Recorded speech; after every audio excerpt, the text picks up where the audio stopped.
Hello friends, स्वागत है आपका आपके अपने यूट्यूब चैनल ट्रिकी जी के 35 में। दोस्तों, आज की इस वीडियो में हम भारत की संसद से संबंधित इंपोर्टेंट क्वेश्चन को लेकर आए हैं जो किसी भी वनडे एग्जाम में पूछ लिए जाते हैं आपसे। और इस वीडियो को देखने के बाद आपका कोई भी क्वेश्चन गलत नहीं होगा, ये हमारी गारंटी है आपकी। इस वीडियो को अंत तक जरूर देखें और वीडियो में आगे बढ़ने से पहले चैनल को सब्सक्राइब करना न भूलें। अगर वीडियो पसंद आए तो लाइक, कमेंट एंड शेयर जरूर करना। नेक्स्ट क्वेश्चन से स्टार्ट करते हैं शुरू से। फर्स्ट क्वेश्चन से हम पढ़ेंगे भारत की संसद के बारे में। तो पहला क्वेश्चन इसमें है कि भारत की संघीय व्यवस्थापिका को किस नाम से जाना जाता है। अब व्यवस्थापिका क्या होती है ये हम आपको अभी बताते हैं 2 मिनट में। तो देखिए, संविधान जो है उसको 3 पार्ट्स में डिवाइड करा गया है। संविधान को किस तरह से हमारा संविधान को, तो ये होती है एक विधायिका, एक होती है कार्यपालिका और एक होती है आपकी न्यायपालिका। विधायिका ही संसद को बोलते हैं, इस बात को याद रख लेना। विधायिका क्या होती है आपकी संसद होती है, जिसको व्यवस्थापिका के नाम से भी जाना जाता है। फिर होती है आपकी कार्यपालिका। विधायिका का काम क्या होता है? विधायिका का काम होता है कानून का निर्माण करना। कानून जो बनाती है ये किसका काम है? विधायिका ही हमारी जो होती है वो कानून का निर्माण करती है, कानून का बनाती है। और कार्यपालिका क्या होती है? कार्यपालिका उसको लागू करती है और न्यायपालिका उसकी व्याख्या करती है। हमारा संविधान उसकी व्याख्या करता है। अगर उसमें कोई विवाद हो जाता है तो आपका न्यायपालिका होता है। तो इसमें आपको समझ में आ गया होगा, विधायिका का काम है कानून का निर्माण करना, कार्यपालिका का काम है उस कानून को लागू कर देना। सरकार ही तो लागू करती है कोई नियम कानून। विधायिका ने जो कानून बनाया, संसद में जो कानून बनते हैं उसको सरकार लागू कर देती है, उसमें पहले कानून बना के। उसके बाद आपकी जो विधायिका, जो सर्वोच्च न्यायालय अगर कोई भी विवाद फंसता है तो सर्वोच्च न्यायालय इसमें देखता है। तो विधायिका, कार्यपालिका और न्यायपालिका ये 3 अंग होते हैं। ठीक है, संविधान को 3 भागों में, इसमें इस तरह से 3 भाग होते हैं छोटे छोटे, कि विधायिका का, कार्यपालिका और न्यायपालिका, इन तीनों को मिलकर बनती है। यही संविधान के बारे में सब कुछ देखते हैं। तो इसमें आपका सही जवाब हो जाएगा, संसद को कहते हैं। ठीक है, और भारतीय संसद के कितने सदन हैं? अगर ये क्वेश्चन पूछ ले जाए कि भारतीय संसद के कितने सदन हैं, तो सदन के लिए तो हम आपको बता दें कि ये आपकी जैसे संसद है, आपकी ये हो गई आपकी संसद। इसके सदन पूछे हैं तो सदन इसके 2 होते हैं। कौन कौन से? एक तो राज्यसभा होता है और एक होता है लोकसभा। राज्यसभा और लोकसभा सदन होता है। लेकिन अगर इसके अंग पूछे जाए तो इसमें तीसरा और जुड़ जाता है, वो होता है आपका राष्ट्रपति। तीसरा और जुड़ जाएगा, कौन सा? राष्ट्रपति। संसद के 2 सदन होते हैं लेकिन अंग कितने? 3। राष्ट्रपति को भी संसद का अंग माना जाता है। तो इसका सही जवाब होगा आपका क्वेश्चन का 2। संसद के कितने सदन होते हैं? 2। अगर अंग पूछे जाए तो कितने अंग होते हैं आपके? 3। नेक्स्ट क्वेश्चन कि संसद के किस सदन को प्रतिनिधि सभा भी कहा जाता है? किसको कहा जाता है? आपके लोकसभा को। और लोकसभा के सदस्यों का कार्यकाल कितना होता है आपका? 5 वर्ष। लोकसभा के सदस्यों का कार्यकाल 5 वर्ष होता है। ये एक निम्न सदन है, लोकप्रिय सदन या लोगों का सदन भी इसको कहते हैं। और इसके सदस्यों द्वारा एक अध्यक्ष और एक उपाध्यक्ष चुना जाता है, जिसको लोकसभा अध्यक्ष के नाम से जानते हैं। नेक्स्ट क्वेश्चन देखते हैं आपका कि संसद का लोकप्रिय सदन कौन सा है? तो बताया था संसद का लोकप्रिय सदन आपका लोकसभा है, जिसको लोगों का सदन भी कहते हैं और इसको निम्न सदन भी कहते हैं। ये एक अस्थायी सदन है, प्रत्येक 5 वर्ष बाद इसके सदस्यों का चुनाव होता है। ठीक है, नेक्स्ट क्वेश्चन देखते हैं। नेक्स्ट क्वेश्चन कि संसद का स्थायी सदन कौन सा है? तो संसद का स्थायी सदन जो आपका राज्यसभा है। कौन सा? राज्यसभा संसद का स्थायी सदन है। इसका कार्यकाल 6 वर्ष होता है और ये एक स्थायी सदन होता है। इसको उच्च सदन के नाम से भी जानते हैं।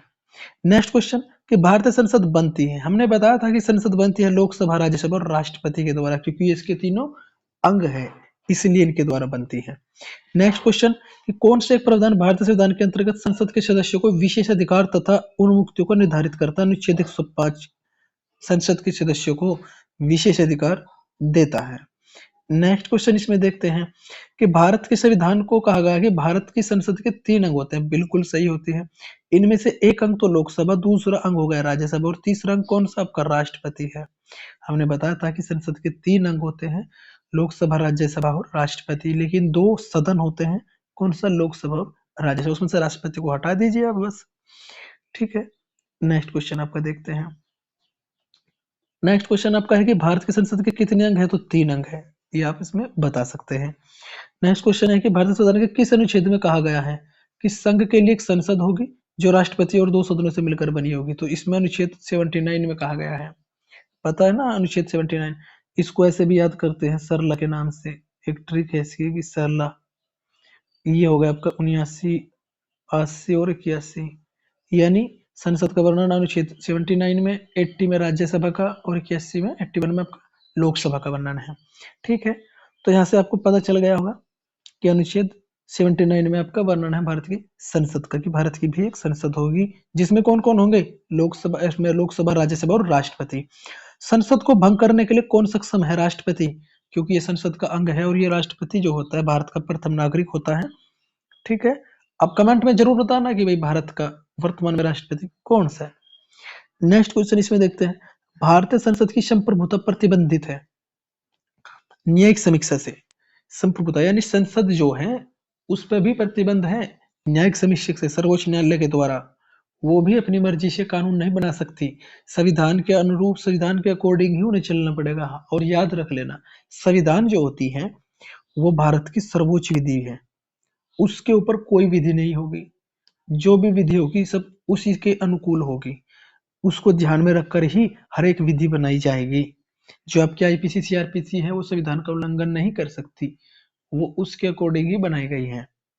नेक्स्ट क्वेश्चन इसमें देखते हैं कि संसद के 2 क्रमिक अधिवेशनों के बीच अधिकतम कितने समय अंतराल की होती है? यानी संसद के 2 सदनों के, संसद के 2 अधिवेशन के बीच में कितने समय अंतराल होना चाहिए? 6 माह का। अब सबसे बड़ी चीज हम इसको बताते हैं कैसे याद रखेंगे। संसद के 2 अधिवेशन होते हैं, कभी कभी 3 भी हो जाते हैं, लेकिन संसद के 2 अधिवेशन होते हैं। ठीक है, और प्रत्येक अधिवेशन, जब 2 अधिवेशन होंगे एक साल में, तो 6-6 महीने के आधा आधा कर दीजिए आप, 6 महीने बाद प्रत्येक अधिवेशन होता है। नेक्स्ट क्वेश्चन कि भारतीय संसद के दोनों सदनों की संयुक्त बैठक किस संबंध में होती है? साधारण विधेयक के संबंध में दोनों सदनों की संयुक्त बैठक होती है। नेक्स्ट क्वेश्चन कि साधारण विधेयक से संबंधित गतिरोध को दूर करने के लिए संसद के दोनों सदनों की बैठक को राष्ट्रपति बुलाता है। राष्ट्रपति बैठक को बुला सकता है, सत्रावासन कर सकता है अर्थात समाप्त कर सकता है, लेकिन उसकी अध्यक्षता नहीं कर सकता। उसकी अध्यक्षता आपकी कौन करता है? लोकसभा का अध्यक्ष करता है।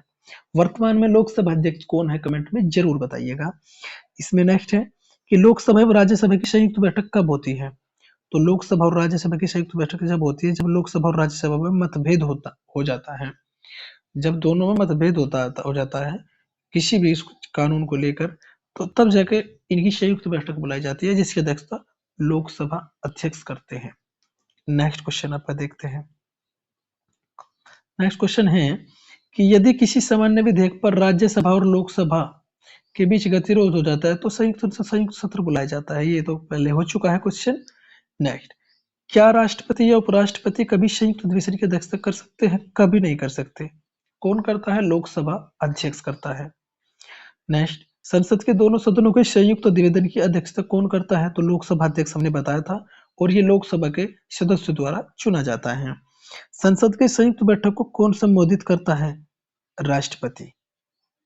संबोधित करने की बात है, संबोधित तो कर सकता है राष्ट्रपति, लेकिन अध्यक्षता कौन करता है? लोकसभा अध्यक्ष।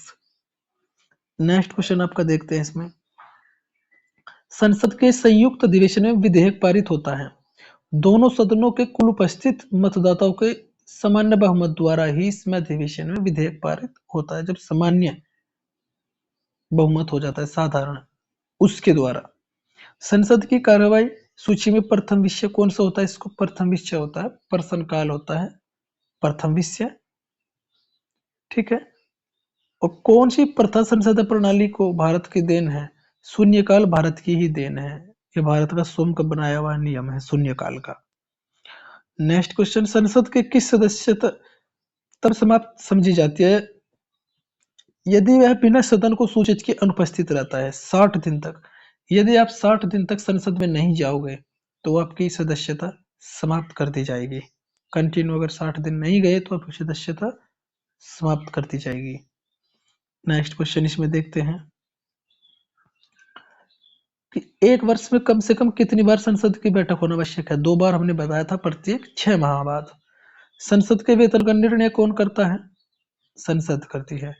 संसद के वेतन का निर्णय कौन करता है? संसद करती है। अब आप कहोगे कि संसद कैसे करते हैं, तो संसद में तीनों होते हैं, लोकसभा, राज्यसभा और राष्ट्रपति, तो तीनों मिलकर करते हैं। संसद के कुल नेक्स्ट क्वेश्चन है कि संसद के कुल सदस्यों को कितना भाग वैधानिक चैम्बर की मीटिंग बुलाने के लिए आवश्यक होना चाहिए? गणपूर्ति या कोरम जो होता है 1/10 भाग होना चाहिए। अगर 1/10 भाग है तभी लोकसभा अध्यक्ष आता है, वरना नहीं आता। ठीक है, नेक्स्ट क्वेश्चन, संसदीय प्रणाली वाली सरकार को किस नाम से भी जाना जाता है? उसको संघीय सरकार भी कहते हैं। जहां संसदीय प्रणाली वाली सरकार को संघीय सरकार के नाम से भी जाना जाता है। और हमने ये विशेषता कनाडा के संविधान से ली है। कमेंट में कनाडा की राजधानी जरूर बताना। नेक्स्ट क्वेश्चन, आपका है कि भारतीय राजनीतिक व्यवस्था में कार्यपालिका के अधीन रहकर कार्य करती है कौन? न्यायपालिका। न्यायपालिका कार्यपालिका के अधीन है। और अनुच्छेद 50 में कार्यपालिका और न्यायपालिका का पृथक्करण किया गया है। अब आपसे अगर हम कहें कि क्यों किया गया है कार्यपालिका न्यायपालिका का पृथक्करण, तो अब इस 1 मिनट में हम आपको समझाते हैं। अब सोचिए कि अगर कोई कानून बनाती है आपकी कौन? कार्यपालिका, यानी राष्ट्रपति, लोकसभा, राज्यसभा कानून बनाती है। सरकार है एक तरह से, सरकार अगर कानून बनाती है, कार्यपालिका अगर आपका राष्ट्रपति, प्रधानमंत्री ने कोई कानून बनाया, यानी सरकार ने कोई कानून बनाया, कुछ भी कानून बना दिया कि भाई आज के बाद ये होगा या आज के बाद वो होगा, अगर वो लोगों को पसंद नहीं आया, सोचिए, तो जब न्यायपालिका का अधिकार भी कार्यपालिका के पास ही होगा, तो मैंने ही कानून बनाया है और तुम मेरे पास ही अगर आ रहे हो कि ये गलत है, तो क्या मैं मानूंगा आपकी बात? नहीं, क्योंकि वो मेरे द्वारा कानून बनाया गया है, इसलिए मैं आपकी बात नहीं मानूंगा। आपको पहले जो राजा थे वो इसी तरह का काम होता था। जो पहले राजा थे वही कानून बनाते थे, फिर उन्हीं के पास लोग अपनी समस्या लेकर के जाते थे, वो उनको कह देते कि ये नहीं होगा, तुम चले जाओ, ये हो जाओ। लेकिन कार्यपालिका अपनी मनमानी न कर सके, इसलिए न्यायपालिका को इनसे अलग कर दिया गया, ताकि कार्यपालिका और न्यायपालिका दोनों अपना अपना काम अलग से कर सके। ठीक है, समझ में आ गया होगा आपके। नेक्स्ट क्वेश्चन, भारत के पार्लियामेंट यानी संसद का उद्घाटन कब हुआ था? तो 1927 में उद्घाटन हुआ था। नेक्स्ट, संसद के दोनों सदनों का सत्रवासन कौन कर सकता है? राष्ट्रपति। हमने बताया था सभा को बुला सकता है और उसको समाप्त कर सकता है, लेकिन अध्यक्षता कौन करेगा? लोकसभा अध्यक्ष। नेक्स्ट, संसद के किन सदस्यों को गैर सरकारी सदस्य कहा जाता है? मंत्री के अलावा अन्य प्रत्येक सांसद जो होता है वो गैर सरकारी होते हैं। ठीक है, नेक्स्ट क्वेश्चन इस पे देखते हैं। आपका लास्ट क्वेश्चन है आज की वीडियो का कि भारत की संचित निधि से धन निर्गम पर किसका नियंत्रण है? संसद का। संचित निधि से कोई भी धन निकलेगा तो संसद को बता के ही निकलेगा। ठीक है, तो दोस्तों ये थे आपके 33 प्लस क्वेश्चन जो इंपोर्टेंट थे आपके भारत की संसद से, जो पूछे भी जाते हैं और पूछे भी गए, सब प्रीवियस ईयर क्वेश्चन ही हैं आपके। तो अगर दोस्तों वीडियो पसंद आई तो चैनल को सब्सक्राइब करना, बेल आइकन को प्रेस कर लेना, ताकि वीडियो की नोटिफिकेशन आपको सबसे पहले मिलती रहे। अगर वीडियो पसंद आई तो लाइक, कमेंट एंड शेयर जरूर करना। तो मिलते हैं किसी अगली वीडियो में, तब तक के लिए जय हिंद, जय भारत।